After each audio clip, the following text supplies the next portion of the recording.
Hi, welcome to Data Futurology. In this podcast, we interview industry leaders, typically in the data science space, and we get their lessons learned, tips, tricks to help you in your career. However, this episode forms part of one of our new series, which is around entrepreneurship and innovation. After polling the audience, and thanks everyone who responded, we decided to launch a few different series. So the original podcast with the data science leaders, that stays, and we have a few dedicated series. This one being an innovation entrepreneurship. Watch out for the other 3 or 4 that we've got coming up. Today, we're speaking with Mr. Steve Baxter. Many of you would know him from Shark Tank. So he was one of Australia's sharks doing investments. Steve has at least 25 years in entrepreneurship and investment. He started his first company in 1994. Since then, he's become an investor. He tells us about his existing portfolio of over 30 companies. As you can expect, it is an awesome conversation, definitely one for people who are working in startups, people who are thinking about doing their own startups, anyone around the startup scene. If you've been curious about the startup scene, you'll definitely benefit from this episode. Here's a conversation with Mr. Steve Baxter. I hope you enjoy it. If you want to get more value from your data analytics investment, I highly recommend you speak with Rubix. That's Rubix with an X at the end. I've done a lot of work with them. They're excellent at what they do, and they're a lot of fun to work with as well. Rubix are a fully Australian-owned data analytics technology services company. They work with top ASX listed companies. They are dedicated to being Australia's leading data company. That's all they do. They love doing it. The experts at Rubix apply their extensive data capability and rapid analytics framework to help you get the value you need from your data within a couple of weeks. After that, the sky's the limit. I've been impressed at how fast they are at delivery. Unlike other consulting companies, Rubix is a true partner. They are data specialists. They always send in their A-team, or as they like to call it, the data Avengers.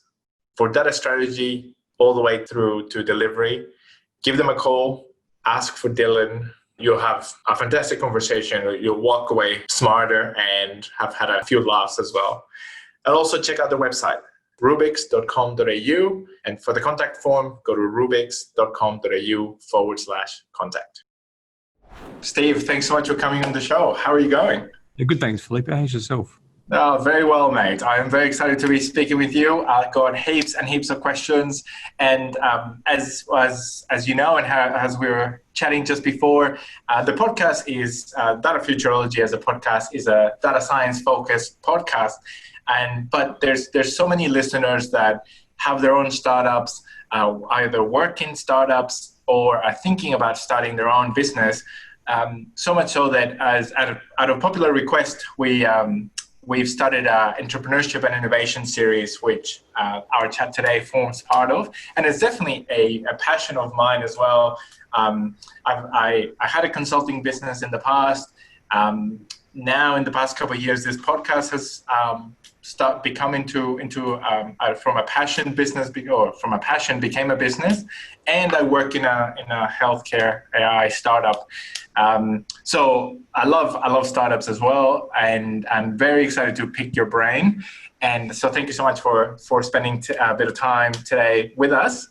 I wanted to start by asking you a bit about the changes that you see between being an entrepreneur and running your business, things that you did successfully to obviously big.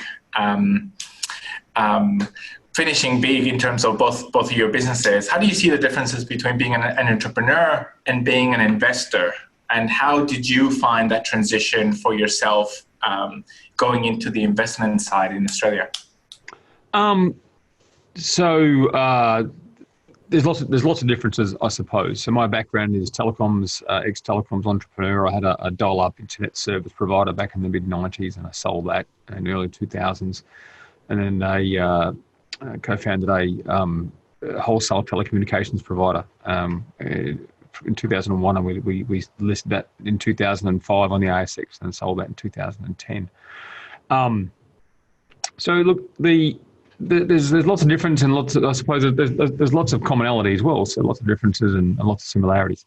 I suppose the bits that are different are, I don't run a business. So I shouldn't say that I have an investment business here. We have 7 staff. So I don't regard myself as an entrepreneur with this business, I suppose. So I probably should.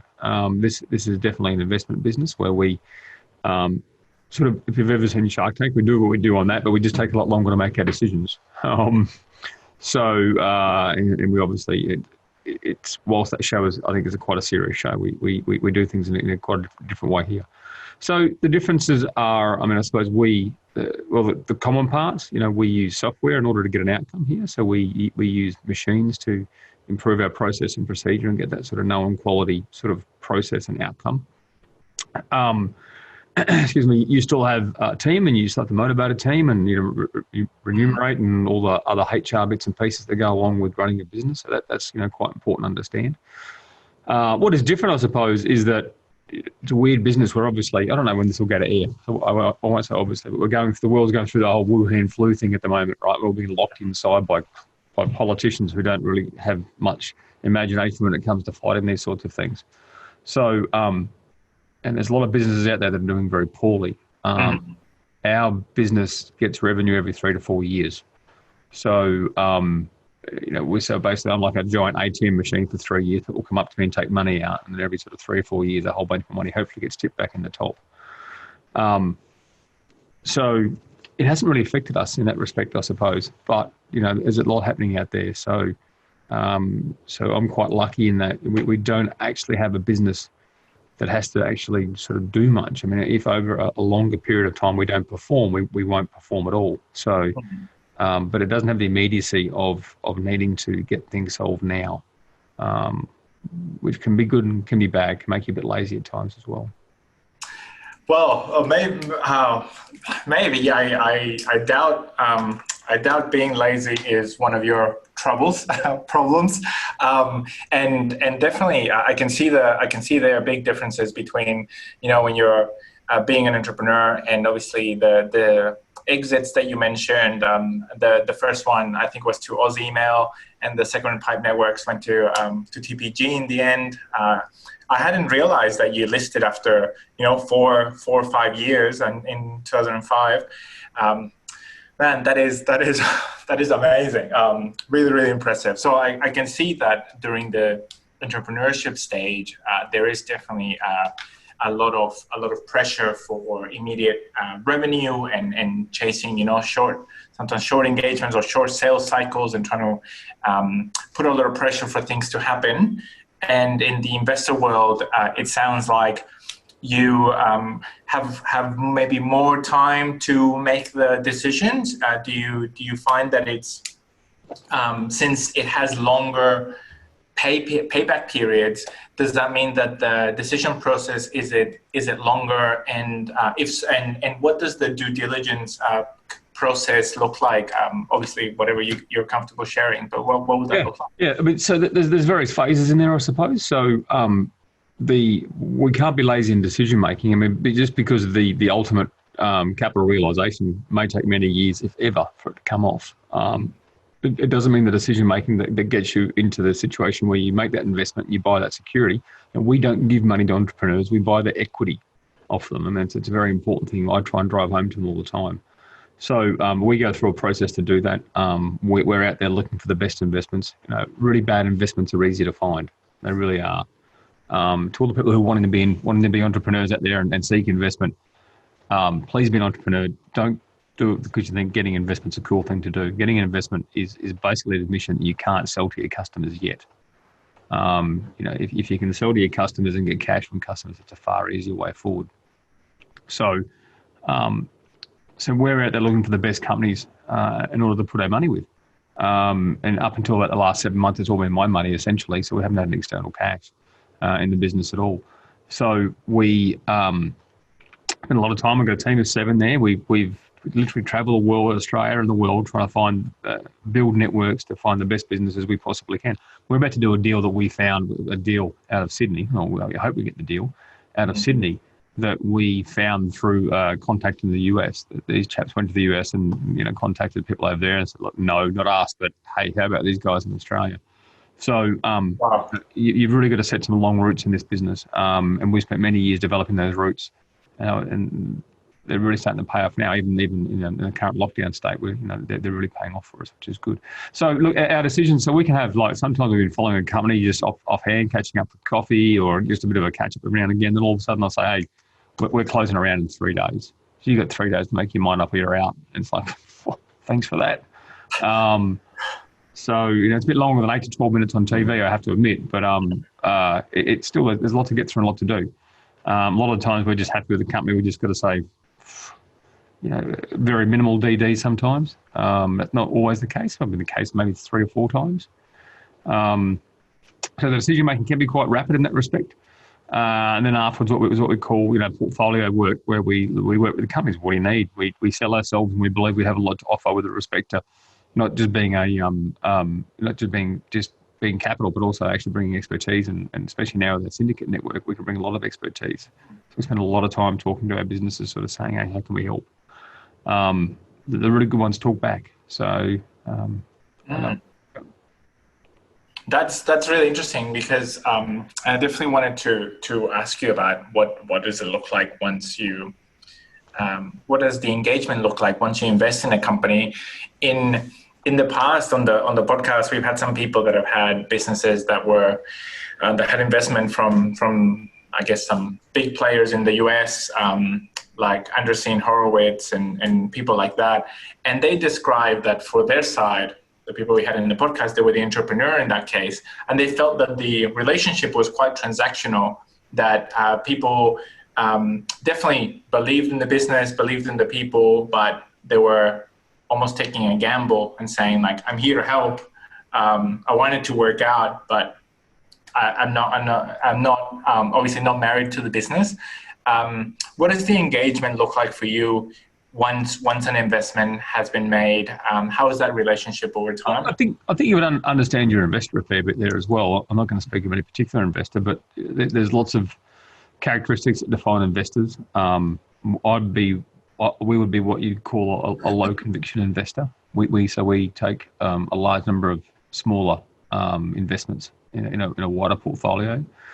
Some investors out there, and there's no right or wrong here. They will put they'll have 5 or 6, whereas we'd have 30. They'd have 5 or 6, and they'll put a lot of time and effort in. They'll be in their face 3 times a week saying, right, why aren't you doing this? What's going on?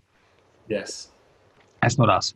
So I mean, the bigger your portfolio, the less chance you've got of doing that, the less ability you've got to be able to do that. So, we invest in a lot of things. We can't be expert in all of them. Even at 7 people, we can't be expert in probably a third of them, to be quite honest. We're in that respect, we're generalists, and we bring a network. We bring a chunk of experience that they probably couldn't otherwise get access to. So, one thing I will say, I've there's certain sorts of entrepreneurs who've pissed me off over the years, and people I've invested in, essentially, and the ones who, and also I've got more respect. I've got a lot of respect, just as much respect for some of the ones who've lost a shit ton of my money than I have for the ones who haven't. Wow. The ones who took, because you're taking a ride with them, right? You're taking a ride on their idea on how to solve something, and no one knows at the time if they're right or wrong, and you don't really know how they're going to execute or what competitors are going to pop up on you all of a sudden. I mean, we raised like $11 million for one business. I was part of that. It wasn't the whole me. Yeah. Took the business to California. Our competitors raised like $125 million US. And giving out the product away, which is competitor to ours, free for customers for 2 years. I'm like, what do you do there? It's like, we better go and find something else to do. So you just can't. It's so much has to go right with the business timing. Timing of all sorts. There's a slice of luck. There's building and getting the right team together and all sorts of bits and pieces. So the ones I don't like are the ones who don't talk to you, or literally you'll sit there and you'll be asking. We try and get at least a quarterly report out. It can be half a dozen lines, 2 paragraphs on what's going on. How can we help you? If you're not talking to us at least once a year with something a bit more official, like some sort of statement of what the hell we've invested in you, then you're just being rude, and plenty do that. but then you'll see you won't hear from them for a while. Then you'll get this little update saying, how's it all going? You get one the next week, and you go, right, within 2 weeks, they're going to send me a request for more investment. They need more money. And you just know it's a signals intelligence, right? You just, yeah. Oh, look at that. Yeah, trying to raise more cash. Now I'm your friend again. We say to people like that, treat you like an ATM machine. You only see them when they want cash. And that just pisses off. I mean, there's some good businesses out there that do it to you, and you're just, okay.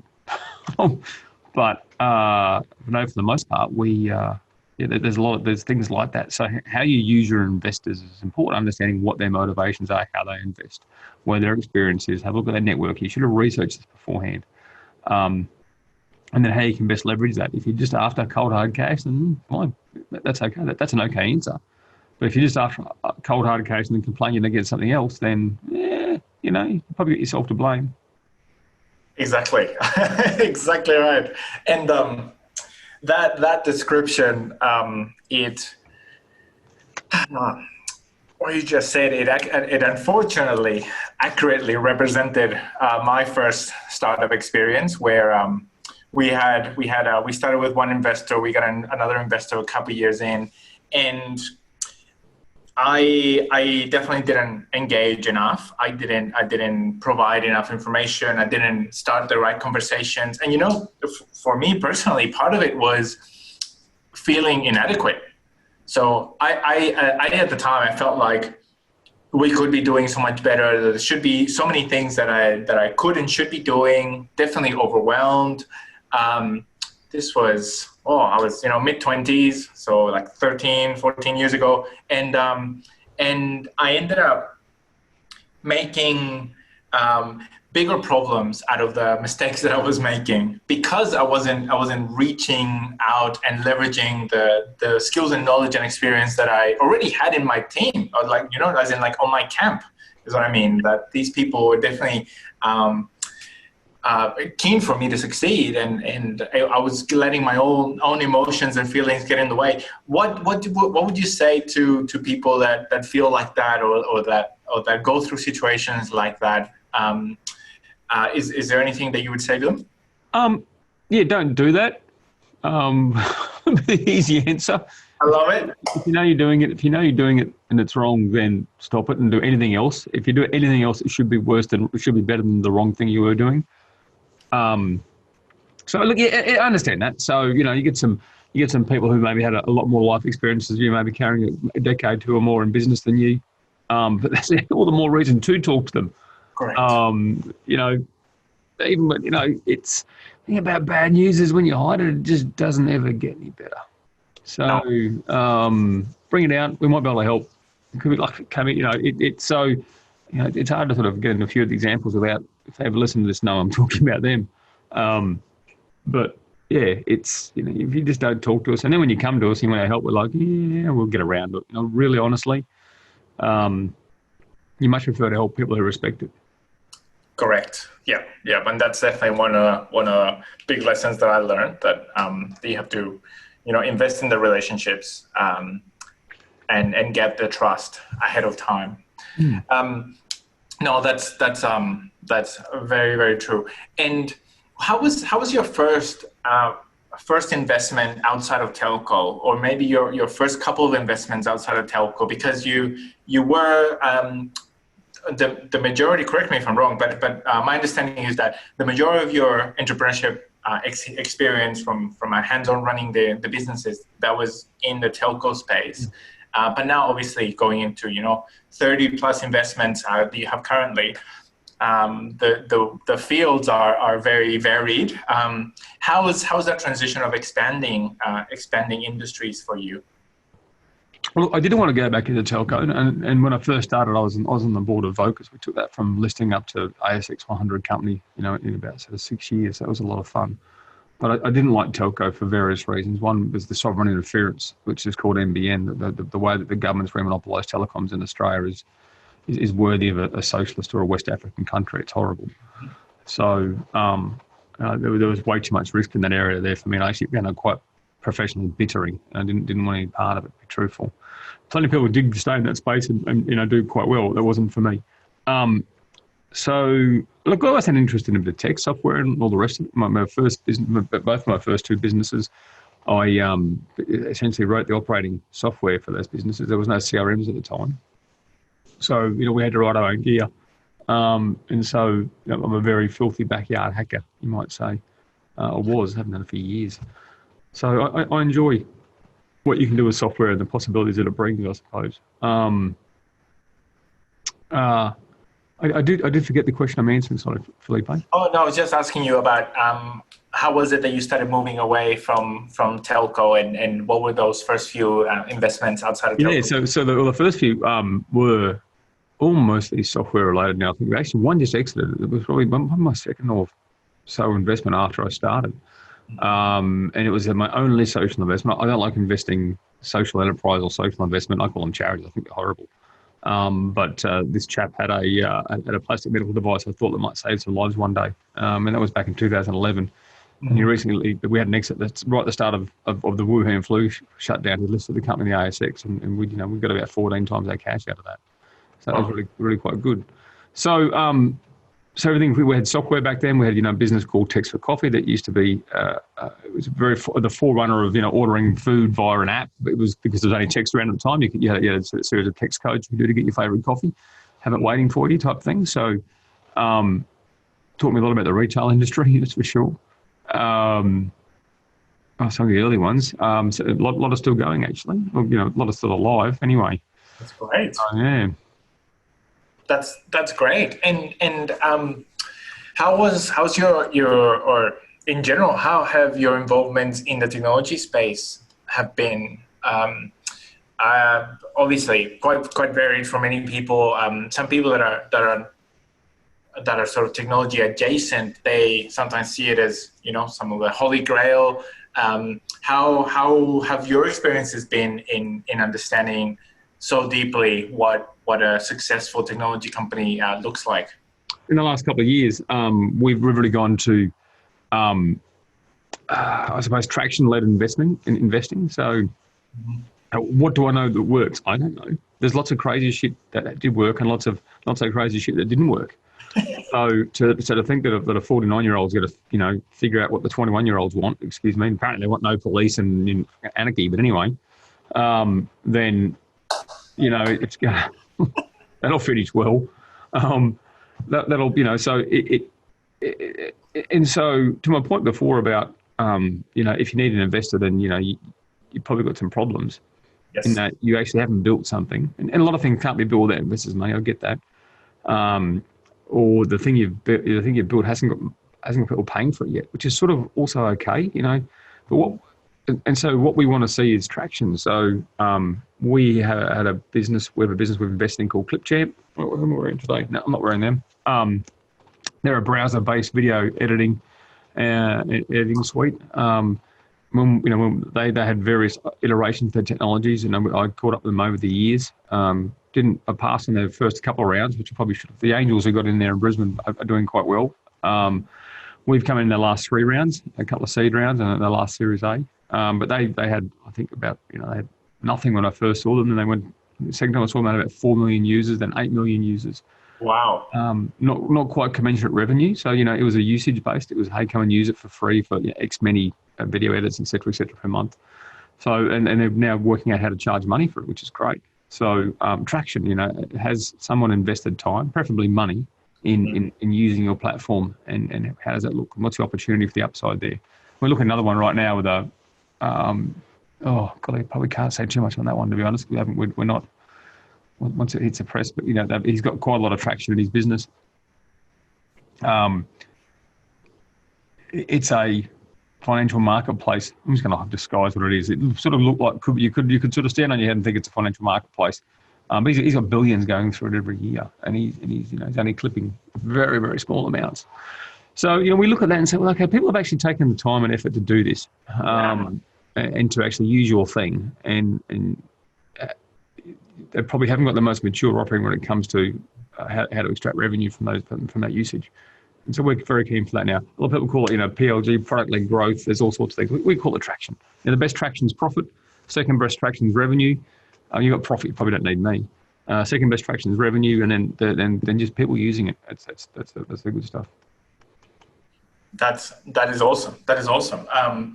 No, and I can definitely see the benefits there. And during your time as an investor, out of Silicon Valley came out this methodology called Lean Startup. I'm sure you know about it, but for the people that don't know, the idea is to be able to test your ideas at a small scale and see whether you can get this traction that then can lead to revenue.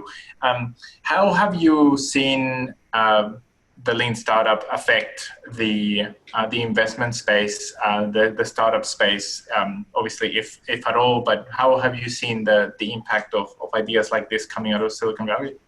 Look, I don't know. I respect and I like, and I think there's enormous validity to the Lean Startup. So none of this should be interpreted as a criticism of Lean Startup. But I don't think it had the effect. It alone had the effect that people think it does.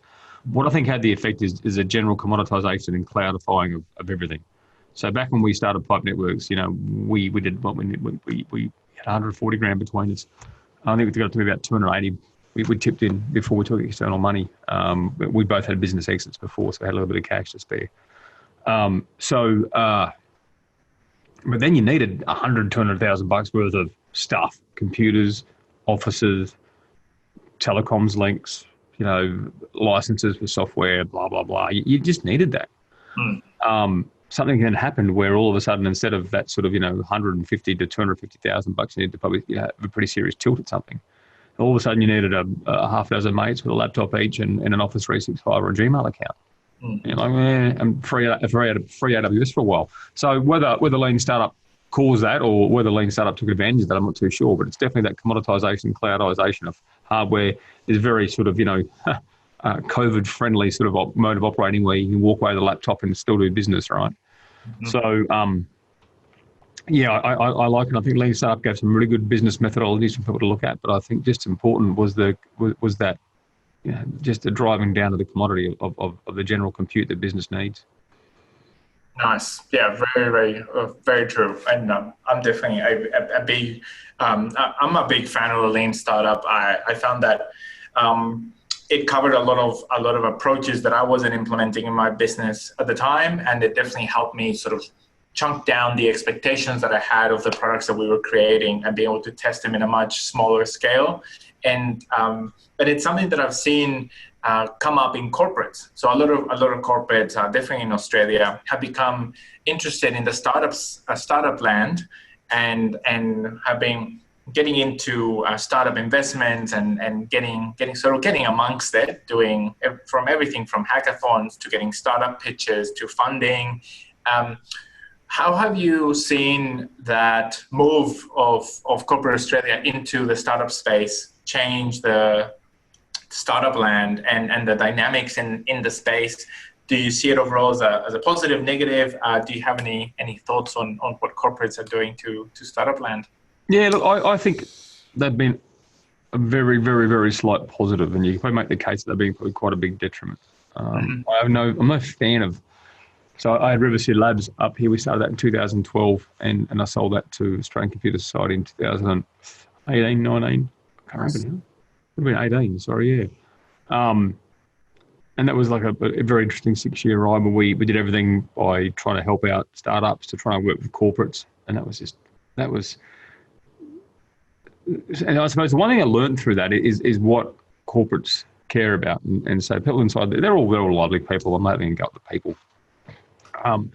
But it's their motivation. So the CEO is motivated to make profit and probably revenue and then profit, right?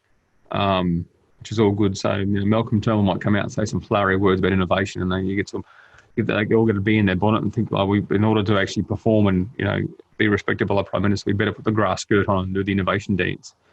So they literally get out and do that. So so at a policy level, if you're government at a policy level, I think that if you look into corporates, I would just say, please stop doing that, because it's all the ex consultants from PwC and KPMG and God knows where else, who want you to do that because they know that they're going to sit there and charge $250,000 to run these programs, right? And honestly, the output from it is, I think, poor value for what's delivered, for what it costs. The way you actually get now at a governmental level, if you want corporates to innovate, the way you do that is you threaten their revenue. You encourage a startup to get out there and ignore the corporate. Because the biggest thing the corporate does to the startup is, look, I might want your service, and I'll pay you $50,000, $100,000, $200,000 a year for the license for X, Y, and Z, and that's just a long tail. They will fork you into hell, essentially, on the road to getting that revenue. So ignore them, and especially Australian corporates, because they're way too slow and they're terrible payers. So that's why I think they've been, barely any good, maybe, and probably a net negative. So at a government level, if you want to change corporate Australia, introduce lots of really annoying competitors using high tech. That will force them to change, or they'll lose their market. And then that's genuine changes. There's no grass skirts involved in that one. For the startup, it's just, I'm in Brisbane. Where are you, Felipe? Just out of curiosity. I'm in Newcastle, New South Wales. You might see this as well then. I'm in Brisbane, which is somewhat of a resource town. And so you have the headquarters of large, exploratory and, resource extraction companies, which I don't have a problem with at all. I think that's an amazing, beautiful part of our country and our economy. But these guys will take 5 years to get their permitting done. And if you're by God, if you're trying to develop a coal mine in northwest Queensland, make that 12 years to get your permitting done. And for a mine that's going to last 40 years, and they'll still be producing power to coal in 40 years. I'm sorry, greenies. So these guys have a long-term view. They really do. So it's like, okay, so you want to sell this the next 9 months because you have a runway problem. Right? It's not their problem, and I understand that. I get that. That's they've got their own business to run. So, holding out hope that some large Australian corporate is going to buy your thing, and they say, but in order for you to do this, I need you to change these 5 things about this. So you'll go and do that and go, well, yeah, but look, we've got a bit of a budget crunch. You should come back next quarter. I've heard every last piece of crap out of those people, so steer clear of them. More importantly, Australia's 3% of the world's GDP. I love the place, don't get me wrong. I carried a rifle for Australia for 9 years. That's how much I love the joint. But it's 3% of the world's GDP. If you're in business, get the hell out of Australia. Look out, and look. There's a lot more business outside this country than inside it. That is awesome. That is, I did not expect the answer to go there, actually, but that's a fantastic point. So does that mean that the type of businesses that you find most exciting are the ones that can go global, obviously online?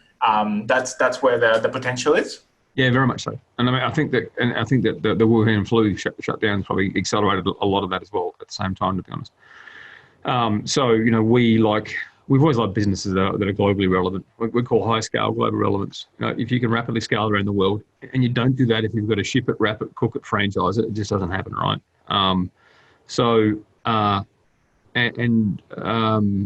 If you scale globally around the world, we invest in businesses not just here but also in the US, for example. We have one of our better businesses is a US-based business that runs a cross-border payment processing facility in West Africa, Western Northern Africa now.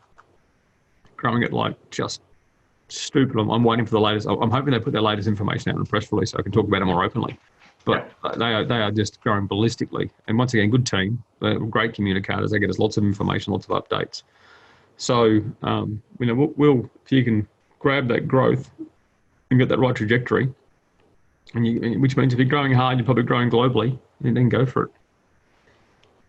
That's awesome, and that's wow. That's you're covering there a few other mistakes that I made. So I it's therapy for you, is it, Felipe? Is that what it is? A bit of therapy for Felipe. I was going to say it doesn't usually work out like that, but this one, oh man, you're definitely like when I had my business, I got stuck chasing corporates in Australia, and I've said it so often. You just look at it and you just go like, I know what they said, but they've been saying that for how long? And why do you believe them now all of a sudden? And it's like, stop it. Just Australian corporates, stop fucking breaking startups. You say you want to help, leave them alone for Christ's sake. Yep. Anyway, none of them listen. No, 100%. And the idea of looking outside and being scalable and focusing on that scale from the start, that is definitely the way to do it. Since you have such wide visibility across the market through multiple investments, how have you seen COVID, the Wuhan flu? What impact has that had so far? And obviously, this will be from the perspective of the type of businesses that you look at, which are already at a global focus. But what have you seen out of COVID for the startups so far?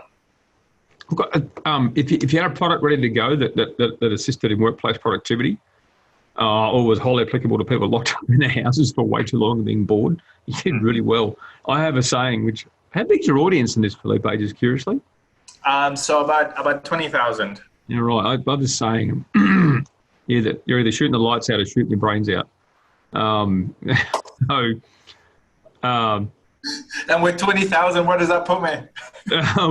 Well, probably going to get this on YouTube. Is probably going to get you banned with that sort of me saying that sort of stuff. But no, it's smashingly well, or smashingly bad.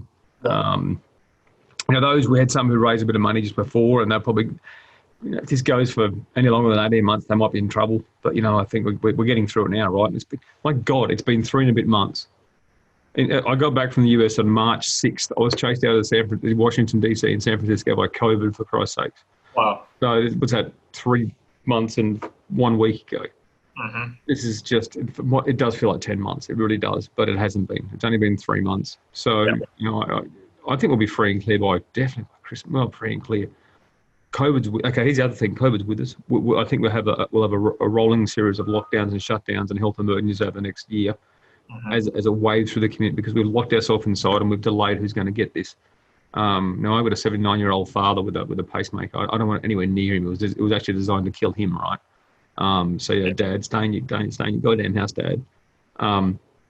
But if we're ever going to interact with the world again, so until there's a therapy that a survivable therapy, or a realistic vaccine, I think all the Western world will head toward 400 or 500 deaths per million. I think that's probably where it's all flattening out at the moment. Yeah. The bad places like Belgium, everyone thinks the US is bad. My God, the US has done well, for Christ's sakes. Don't be in Europe. Holy shit. Unless you're in Germany. If you're going to be in Europe, be in Germany. Everywhere else is like zombies walking the streets. Now, that's probably me being crass again, but it's for the hard time the Yanks get over their COVID response. They're definitely on the good side of some sort of mean on that bell curve of responses, right? Mm. So, but we're all going to be, because we're all genetically almost identical, right? I think we're probably 98% identical, every last human on this earth, for as much as we sort of rag on each other and hate each other and do all the race thing and whatever. We're all the same, and so it's going to spread to us just the same, right? I can't see how we can avoid those deaths unless we stay locked up and we never have a single tourist in Australia ever again. Yeah, it's not going to happen, right? Exactly, definitely not. So there's not more water to flow under the bridge yet. I mean, we're going to get ready for it a bit. So these tools will become more applicable, because there probably should be regional lockdowns just to slow the spread. I mean, the whole idea to start with, this is data science, was to flatten the curve into China, where you are there, but it's now turned into total extermination, for Christ's sake, of this thing, which I think is unreasonable, silly, and doesn't put a single neuron firing to work about what happens after you're actually COVID free. Because at some point you won't be COVID free. Does that mean you're going to total lockdown again? So we've got a lot of hard days ahead of us. And for Australia, it means we're probably going to have 10,000 dead over the next 1 to 2 years. I don't want that to be true. It's the last thing I want to be true. But if the natural point of this is about 400 per million dead, we're 25 million. Pretty sure the numbers are right. Exactly. Yeah.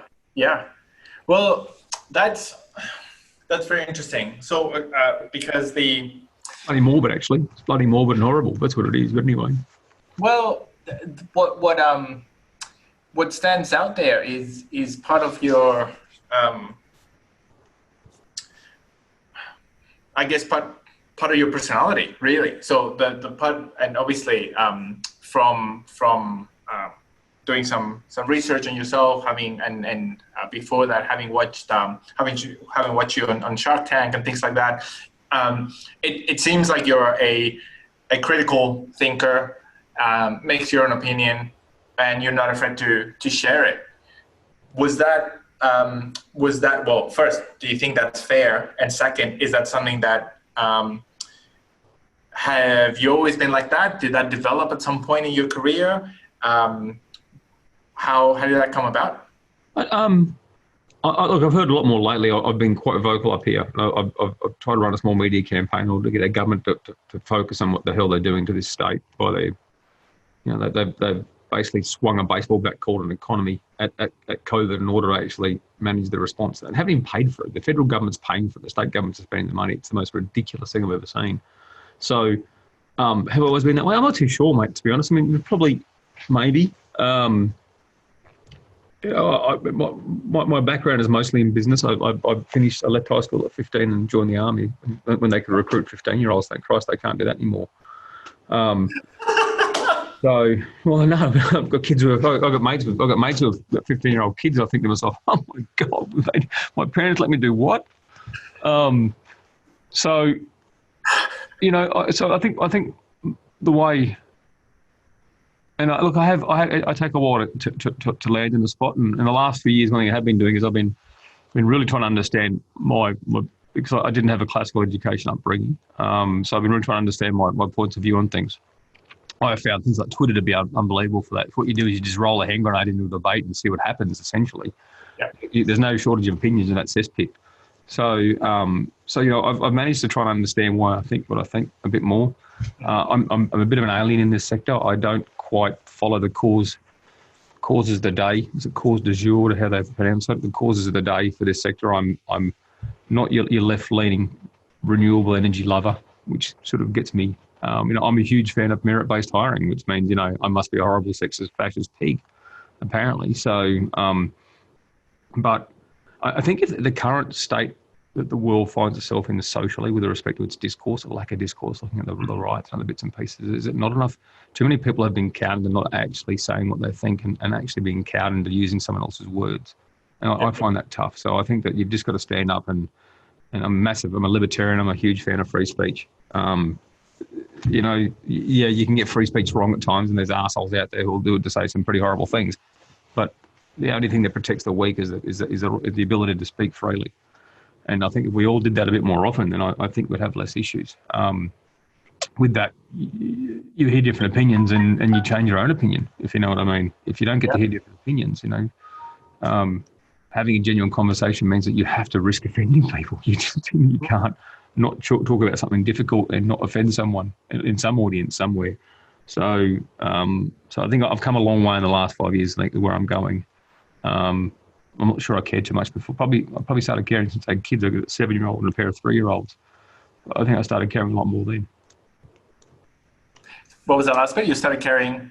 I have a 7-year-old and a pair of 3-year-olds. So I think I started caring a lot more once I had kids.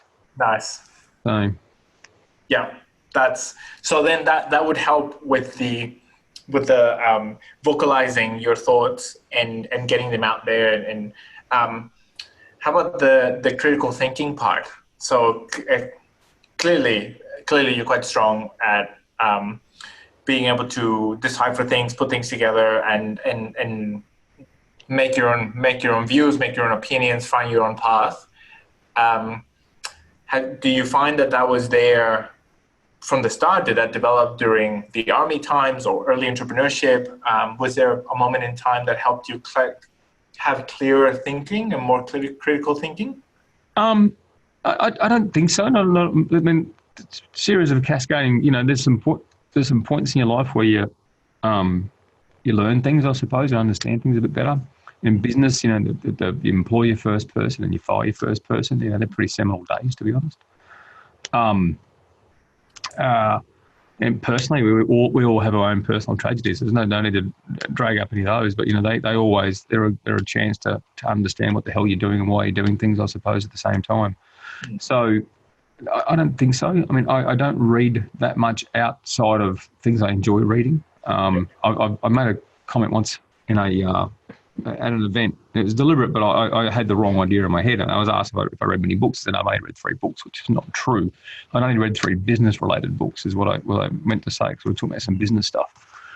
My favourite genre of book to read is post-apocalyptic, zombie, space warfare. You know, and I've got bookshelf. I've got a bookshelf full of it. I love it, and I listen to it now. Now I haven't actually bought a book in years. It's now just audio. It's Audible now. I just when I'm walking and stuff, put it at 1.2 times speed, and sort of off you go.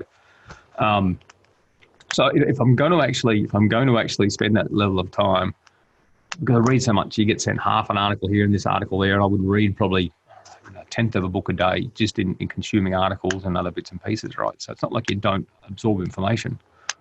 And since that, I've read about 4 or 5 extra business books. I keep getting dragged back to that interview. I'm thinking, that does sound really shit. I've read that few books. I better go pick up some more and have a bit of a go. But so I don't know. And it's up for others if I've got critical thinking. It's the first time everyone ever told me I've got critical thinking. Nice. It's up for others. I've never thought of that way. I just thought, well, this is, I've got these opinions. I did take some time to understand where my opinions came from and understand, make sure I was on the right track. So I've come full circle. I'm from a very left-leaning family type thing, and that's when you're in business, you just can't be left-leaning when you're in business. As soon as you start encountering real problems, that just disappears in a heartbeat. And at the very best, you center right. So I've had to do a lot of soul searching there. That's for sure. And what did that look like? What was that process like? It all comes down towards your opinions in HR and towards employees. You know what I mean? So, and you've got to be ready and willing to do the best thing for the company, which is not always the immediate best thing for the employee. In the medium and long term, it typically is. When you separate an employee, usually the company's very happy straight away, and the employee gets happier probably in the medium term. And a lot of times it ended up being the best thing they ever did. So, and so, I've become more of a fan, specifically economically, low tax. And I'd love to see our labour markets totally deregulated, but I think we should lose the minimum wage, or I shouldn't say that. We should make the minimum wage the same as the dole. So there's no disincentive to work at that point in time. And I think we'd have a much changed business. I'm a massive fan of enterprise. I was chief entrepreneur here in Queensland for a year, and I really enjoyed that. I did lose favour with the government up here when I started advocating on behalf of projects that they didn't appreciate, the Carmichael mine, or better known as the Adani mine in particular. It's legal. West African countries shut down legal things because the politicians don't like it. We're not a West African country. If I'm an entrepreneur, the biggest thing we all should be advocating for is rule of law. I have no problem with the nation going to a vote, or the state going to a vote and saying, we've got to shut down coal mining. If that gets lost, I think that'll be a shame, but it's like, oh, well, we've had their say. But, for the way it occurred, I was quite pissed off, to be honest. So, centre-right libertarian, rule of law focused, and that doesn't really fit in well with the tech space, because everyone's a lovey lefty here. I love yous all, but you're pretty left. It's true. Oh, I love it. No, it's very true. Very, very true. No, and it's great. Definitely. It's worked. I was gonna say it's working for you, but it's worked. It keeps working. So definitely, no, don't change. And great to do. Great that the soul searching brought you back to the same place. That's uncommon, I think. Generally, the soul searching, takes people in wild and different directions. In your case, bringing you back, good place to be. I think there's just ways around. You get to a place, and I think if your opinion is ever sort of set that you've never changed it, then I think, oh my God, you're either like freaking genius from birth, or you're lying, or you're So there's always been a turnaround on, everyone has turnarounds, I think. So, and when the information changes, if you don't change your mind, then I think you're bad. If you know what I mean. So, Yeah, no, good. I was interested to hear that you spent some time in the US or spent time in the US, have investments in the US. So I wanted to ask you about the differences that you see between the Australian startup and investment scene versus the US startup and investment scene. What are some of the similarities and differences you can tell us about?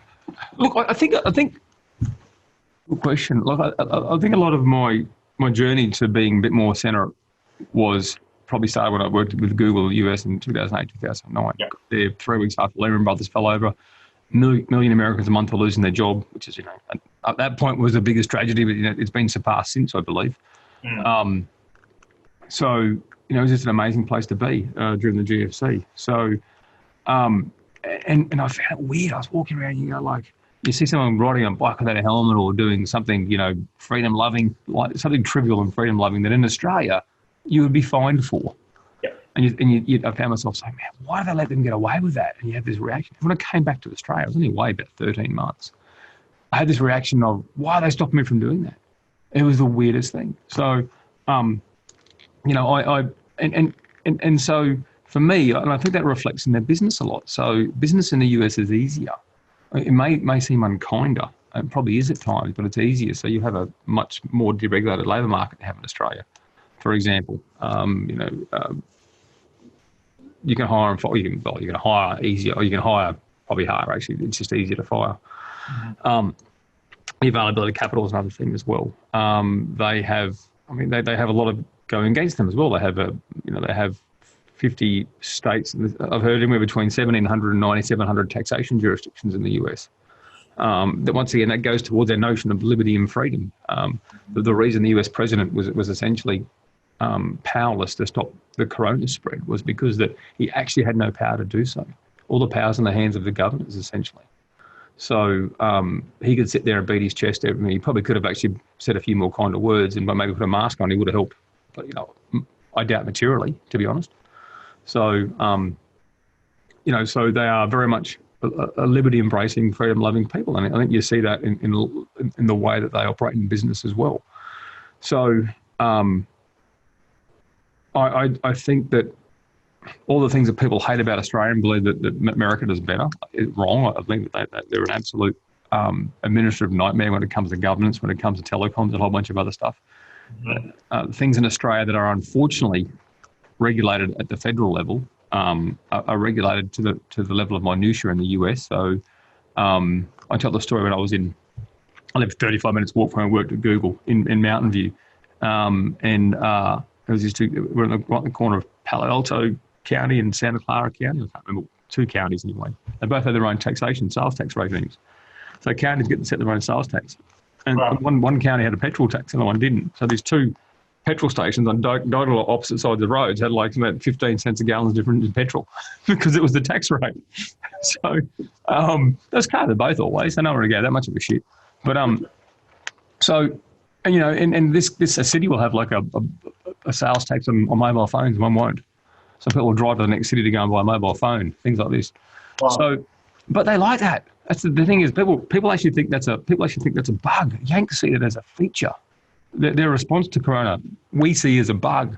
They saw it as a feature. Wow. So the thing about Australia is you actually get in Australia, the only choice you get where to live is basically based on weather. Do you want to be cold or hot? In essence, the corporate, the taxation, everything else is homogenous, and we think that's good. Whereas in the US, you get 52 states, you get somewhere between 52 and 9,700 different places to live based on how you want to be taxed and how much, therefore, in local services the government's going to deliver. Do you want a good police force or a shit police force or no police force? That'll finish well. So, how do you want to be taxed? So you actually get that choice in the US. So, and I think you see that come through in entrepreneurship. So you see a lot of really sort of independent people who had to think and round around these problems. They know how to score bargains. They know how to structure in order to get through that. So you see that. And otherwise, in general, the US entrepreneur, they were born with a pitch deck in their hand. They can pitch a damn sight better than us. Yep. They come across with far more confidence than we do. Technically, I wouldn't say they're better. I used to take 20 kids every year to Silicon Valley for a 2-week trade mission, and we would do all the big tech icons and stuff, Startup Catalyst. Yeah. So I've been over there lots, and I said, no, they're tech talents. Their tech talent mostly isn't Americans. It's an amazing inbound immigration destination. So it mostly isn't American anyway. So they are sitting at the center of the hub, which is always helpful when you're at the center of the wheel, as opposed to being out on one of the spokes, out on the rim. So that's helpful in an economic sense. They've obviously got a bigger economy to sell to. If you're a big businessman in Australia, you might have tens of millions in revenue. In the US, you'll have billions. Mm-hmm. That's a real difference there. So So overall, I've just highlighted parts about their economy, differences to Australia, I suppose, what we like about the entrepreneurs. There's a lot more capital, but there's a lot more competition. So there's a lot more entrepreneurs and there's a lot more competition for that capital. And there's a lot more capital. There's a lot more competition for the founders, a lot more competition for the capital. So that makes it interesting. So it is just emblematic of the fact that you just have to find really good, high-value, deep networks and work them. Well, how that works in the world of Corona, we don't travel much because literally used to go there and probably drink too much with them. Well, Americans are a bit like, Americans aren't quite like Australians. They'll probably stay mostly sober. So, but we have to go there and build relationships, essentially. It's a bit harder now because that's a face-to-face thing. That's literally a face-to-face thing. So, yeah. Yeah, exactly. It is a face-to-face thing. And as you said towards the beginning of the interview, like it takes a while to create those roots. And it's something that you got to keep working at over time. And it'll pay back over time, over a long time as well. So no, really, really interesting. I have a saying about networking that if you're after, it's a rule of, it's a depressing rule. Networking doesn't scale, unfortunately. Yeah, right. So if you're after $100,000 outcome, if you're after a $10,000 outcome, you've got to talk to 100 people. If you're after a $100,000 outcome, you've got to talk to 1,000 people. And if you're after $1 million outcome, you've got to talk to or expose yourself to 10,000 people. That could be a trade show or a couple of trade shows. And that's probably quite a reasonable expectation of a couple of trade shows. So it just doesn't scale. You've just got to do it. If you want to be in business, you're not good at it, either get out of business or get better at it. Yeah. So, yeah. Yeah, I agree. And I did want to ask you, I know that our time together is coming up, so maybe this will be the last question I get to sneak in. I do want to be respectful of your time. And I do want to ask you something quite very related to being good at business and being better at business, which is, and one of the things I love is your focus on execution. So I wanted to ask you about what does good execution look like? What are the things that enable good execution? Definitely execution is what makes a business, what makes success, makes effective teams. What is that?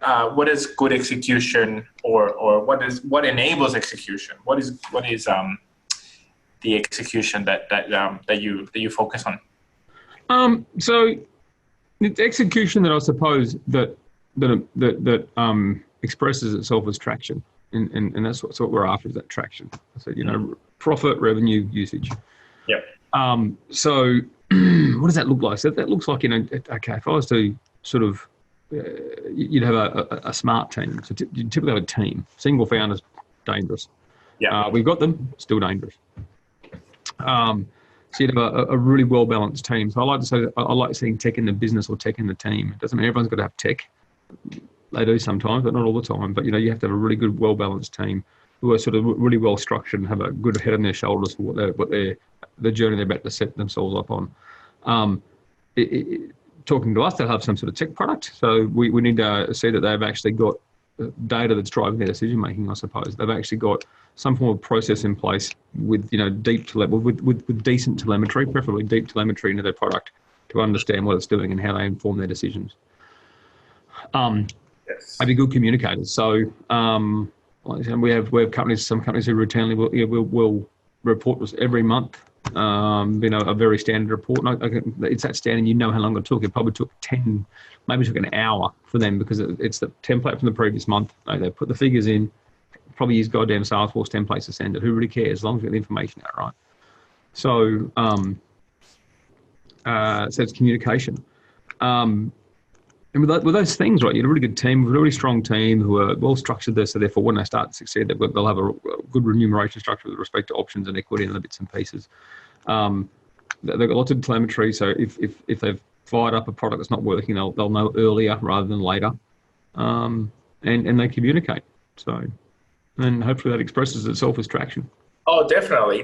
And I guess one of the things that a lot of people focus on, or that they might think initially as good execution, is perseverance and just sort of like non-stop determination. But I think that with the elements that you just listed, people would be able to gain the information as to whether they should continue to persevere or whether it's coming up to something that isn't really getting any legs, and that they should think about wrapping it up, in the sense that, like, if you have good telemetry, if you have a good team, those are things that will give you those positive signals that you are going in the right way. Where do you see the perseverance, and sometimes like blind perseverance, that people might take in their business or their product? Yeah, so I mean, I did leave out a sort of bit of grit and perseverance. That's for sure. You do need that. Because that's a lot of those things I mentioned don't tend to come on any sort of linear path. So you can fill the gaps with just good old fashioned hard work, right, and determination. Then when things are working, there's always a lag in the system. So you've just got to, and you've got to do things the wrong way, or you've got to do the right thing the wrong way to figure out what you actually need to put in place to make that scalable, right? Mm-hmm. So you need to be able to sort of work through all those sort of little half forward missteps over the time, which even if you have the most wildly successful business journey, and that's you still got to have a lot of these little half forward missteps. I probably made some mistakes in my business journey, in that I left the army probably similar fitness level I am now. I was probably fit about the same size, and then just worked arse off. It didn't hurt that there was a couple of fast food restaurants at the bottom of the hill where we lived, and end up sort of literally chunking on, going from sort of high 80 kilos to 120, 130 kilos, if you know what I mean. Wow. Very short. But yeah, it was a lot of fun though. People say, you haven't done that before, you should give it a go. No, don't give it a go, but it is a lot of fun. It's an absolute pain in the ass to try to get rid of, but it's a good thing. And so I actually buried myself in work too much, I suppose, and didn't look after my health as much as I could have. That's going to hurt me. So that already has hurt me, and I think will ultimately hurt me. So don't do that. So whilst you're going to work hard, at least maintain a level of fitness. That's what I'd recommend everyone on the journey. It's one thing I didn't do, and wish I had. So if you're not prepared to put the hard work in, there's a lot of like young people in this business, and young's up for grabs as to what we think young is. Yeah. But if you haven't, if because typically you'll start out and you'll have less cash available if you work for somebody else. You'll be taking less, because if you are taking the same level wage, it means your business is doing smashingly well, or you're robbing from it, and you're actually robbing from your own growth and your own future.